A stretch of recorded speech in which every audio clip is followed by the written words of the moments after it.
Okay, so this audio video is entitled Image Correction or Creation, and it's basically about the essential images that one possesses or carries or holds in one's psyche.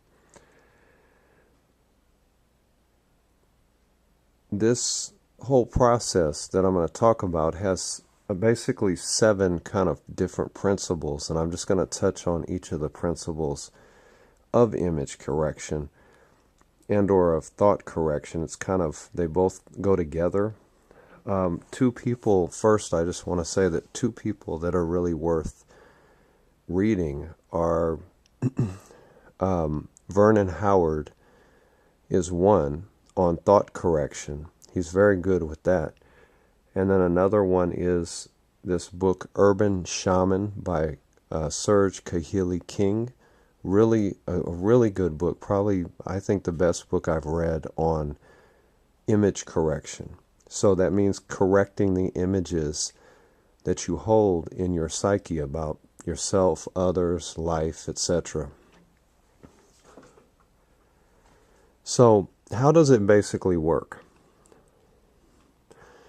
All of the things that are going on in life come back to, forces and substances. And there's some natural things going on, and then there's things that beings kind of have a part in.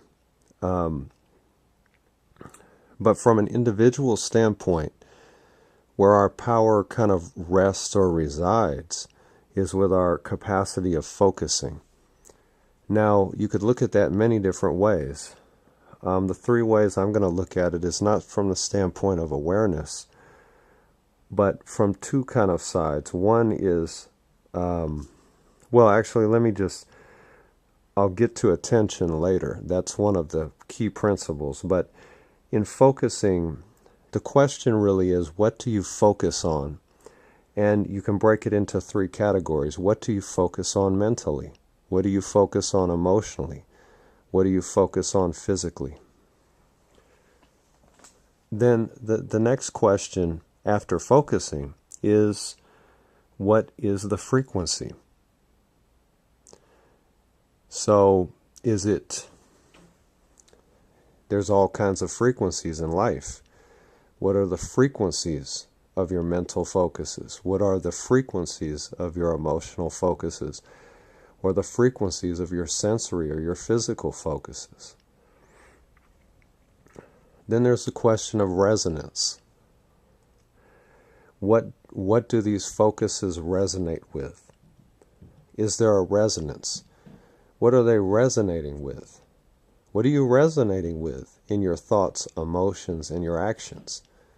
What are you resonating with? Then there's the question of energy. Do your focuses mobilize energy, whether mental, emotional, or physical? And then there's attention, which is more than focus. It's more about not just where you're focused and how you're focused, but the duration of your focus. And even maybe the quality or intensity of it. Then there's a question of thought. Thought as kind of a fundamental principle in the whole process. I mean, you could break it up into those 3 categories: thought, emotion, and action. But you have to think of thought as a kind of driving force, if you will, that undergirds imaging. And so what is the tenor of your thinking? Is it attractive or of what is desirable to you, or is it repulsive? Or is it attractive to what you don't want in yourself or in others? And these are things you have to look at and analyze point by point. Then the final thing, I think, which is maybe even more important than all of the rest, or that if you don't understand it, the rest will be meaningless. You can't do anything with focusing or understanding the frequencies of your focusings or the resonances or the energy, or even apply your attention or even guide your thought if you're not clear about imaging. And the imaging is, what are the images inside of you? What are the images of yourself or of others or of your life or of reality or what have you going on you? And this is not just mental images, but emotional and physical images. You have images all throughout your life that make your life precisely what it is. Some of them are just internal within your life. Some of them are larger than your life. Some of them are in your society, your culture, your community, that actually can limit your life in different ways.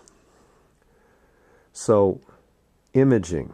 What are the images that you hold of yourself and of others, whether they're mental, emotional, or physical?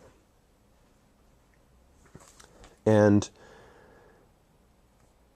how do those relate to what is desired or needed in your life, or not desired or not needed in your life? How does that relate to your thinking, your habitual thinking, the tenor of your thought? How does that relate to your attention, where you place your attention for the longest periods of time? How does that relate to how your energy flows, mentally, emotionally, and physically? What do those images resonate with? Who and what do they resonate with? What is the frequency of those images, mental, emotional, and physical? And what images are you focusing on and giving your attention to and your energy to? So, and what frequencies and what resonance? And that's about it. So, just the general principles. Thanks. Bye.